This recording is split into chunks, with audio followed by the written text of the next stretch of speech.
Thank you, Chair. No PowerPoints.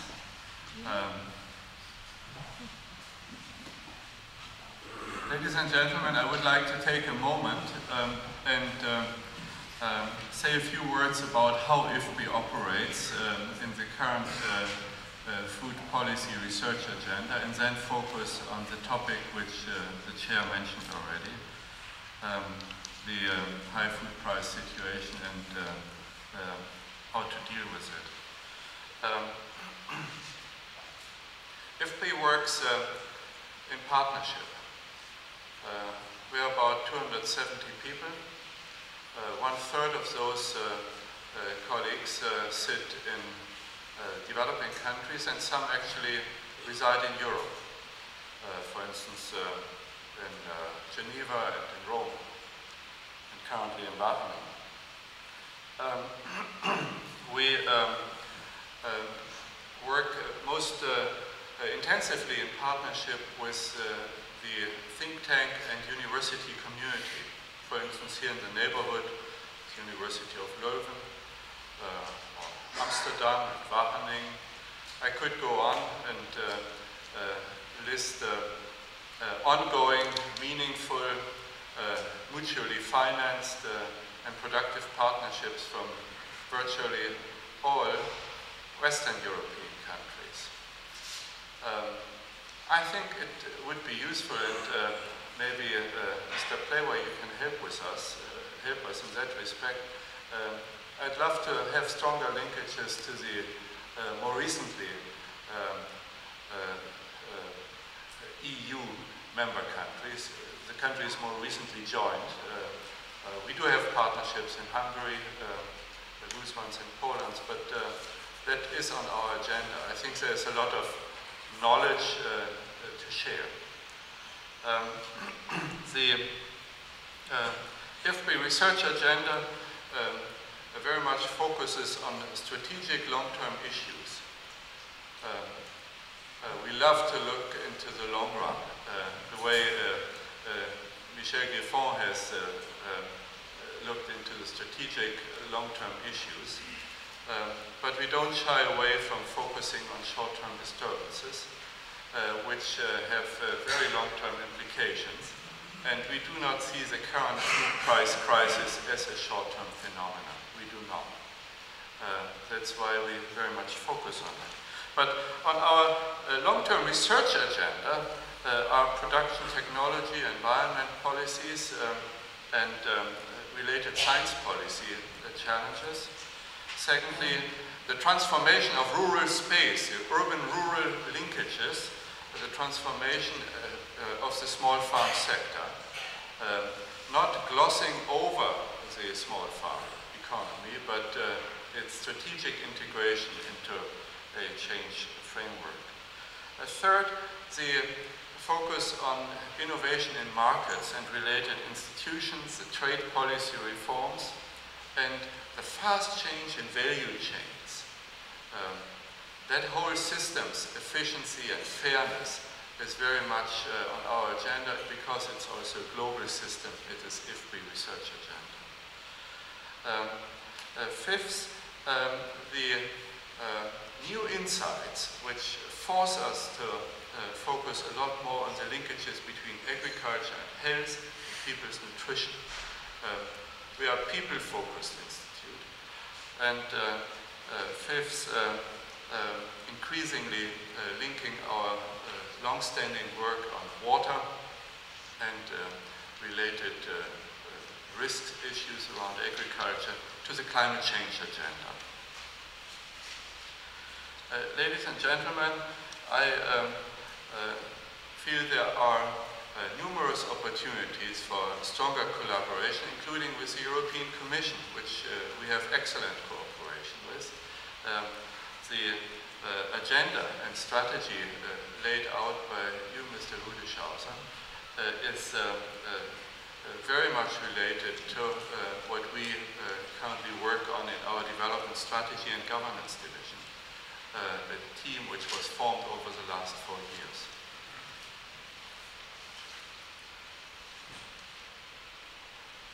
After this session, ladies and gentlemen, you will be able to pick up a paper which IFPRI has produced over the last months, which focuses on the action needed to address the current food price crisis. To raise the excitement, it's an embargoed paper which we only go to the press with on Friday. So you are the first ones to see it. It is a product of IFPRI's team working on the food price crisis, and it's sort of step 3. After phase 1, lots of warnings over the last 3 years. We issued a formal research-based warning that something is going terribly wrong with the world food system in a research product which Mark Rosgrund and I and others at IFPRI had produced then.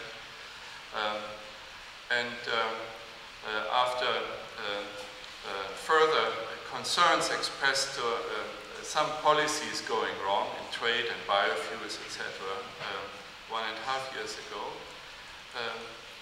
we had in the more recent months focused on who is suffering from the existing crisis, and now we have shifted squarely on what to do. I'm not going to read the paper in detail to you, because you can do that in a moment, but I want to simply highlight the key facts to which we are facts of fact-based research which leads us to a plan of action items. Although the current situation poses policy challenges on several fronts, we feel there are effective and coherent actions that can be taken to help vulnerable population groups through humanitarian aid, through trade, investment and social protection policies, and some of these actions require international coordination, including the attention of the G8+5 now. The complex causes of the current food and agriculture price crisis requires an equally complex response. That's not very satisfying for policymakers. You want to have a 1, 2, 3. I'm sorry, it's 1 to 8, which we feel cannot be reduced. A reductionist approach to the current price crisis would not resolve it. We group the actions needed not into short-term and long-term. We feel that the long-term issues, the issues which need to be addressed in the long term, require action today as well. So they are both short-term. But some of the actions taken today will only yield effects later on. That's very different. We are afraid that the response to the current crisis will be grouped into short-term and long-term, and let's deal with the short-term now, largely a food aid-based response, and then we have dealt with the current crisis. And let's hope it doesn't last too long, and then maybe we don't need to do some big investments for the long run. I see a real danger in that respect currently. The first set of policy actions, which we call the emergency package, consists of 4 steps that can yield immediate results. One is to expand the emergency response and humanitarian assistance to food insecure people and people threatening government legitimacy. It has a strong focus also on nutrition. Number 2, eliminate the agricultural export bans and export restrictions. Those export bans, which have narrowed the international markets, are at least 30% increasing current prices of rice. That is before factoring in speculative effects. Of course, you cannot even ask the big countries of China and India, stop your export ban. This requires collective action it's a G8+5 issue, and not an issue to be put also before WTO, not to the WTO. Third, undertake fast impact food production programs in key areas, key regions, and on key products. Fourth, still on the emergency package, change the biofuel policies. Again, this is a collective action matter. And IFPRI modeling by Mark Rosgrant and his team shows that this would make a significant contribution to price reductions if collectively introduced, if the grain-based biofuels, there's lots of different biofuels, as there's great diversity in agriculture. IFPRI is not finger-pointing at biofuels per se. Actually, we feel agriculture should be in the energy sector in the future, a lot more than today, but smart and not competing with food. And our calls for freezing or even a moratorium of the biofuels policies which we currently have in place is driven by the results of our research, which shows that the current policies are a heavy tax on the poorest people of the world. And there's no escape from that recognition of facts. The second set of actions has also 4 components. The resilience package. So that is, its first item is calm the markets with the use of market-oriented regulation of speculation, with shared public grain stocks, and with strengthened food import financing and reliable food aid. The second item in that package is enhance and accelerate the spending in social protection. In social protection measures which focus on productive safety nets. Third, scale up the investment for sustained agricultural growth, very much the agenda which Michel Griffon has laid out.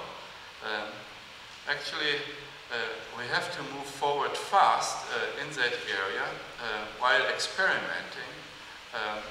We cannot afford a low-growth agriculture. Accepting a low per capita food consumption, I think, as a trend scenario show, which also Michel has pointed out, for Africa for the next 30 years is unacceptable for African people and should be unacceptable for us. And the investment components there includes heavy emphasis also on rural infrastructure. And the last point of these 4x4 points is complete the Doha round with a development-oriented focus fast. The current falling apart of the world agriculture trade system with more than 15 major trading nations having essentially blocked agricultural staple food exports is a testimony to